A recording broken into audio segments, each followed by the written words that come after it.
As we move towards the end of the exhibit, we look at the mid-20th century, and there's lots of stuff going on. So now that more women have their voices heard, we see things like finance. Have you ever thought about credit cards and how that affects your politics? So it wasn't until 1975 that women were allowed to have credit without a man co-signing for them.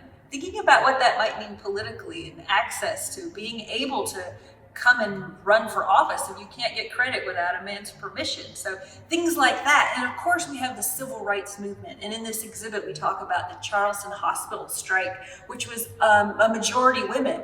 And they were fighting for their rights and fighting against segregation. And so women like Mary McLeod Bethune, who we have here, or Majeska Simpkins, who worked at this bank that we have this toy bank from. So thinking about women's rights, even beyond just getting the right to vote, but being able to be equal and expressing their rights to vote. So, and then kind of maybe more fun things like wearing a fun hat or a mini skirt. And we were talking about the bloomers before, and that was a political statement. What was the political statement of a mini skirt? What does it mean to wear clothes? And some people might think it's a little frivolous to put a mini skirt in here. But if you want to think of it more modernly, think about laws against young men wearing their pants too low that are passed by local ordinances. So wearing clothes can be a very political act.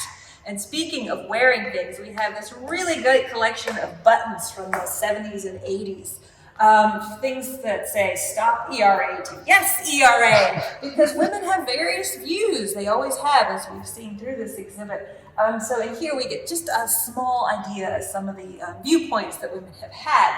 And we're very lucky here to have this wonderful suit worn by Jean Toll, who was the first Chief Justice of the South Carolina Supreme Court, and she was a politician, a lawyer, and in fact, when she graduated law school, she couldn't serve on a jury. She could argue the case, but couldn't be served on a jury until later that year. So thinking about the transitions and how each step was incremental and how we had to fight so hard to get those things.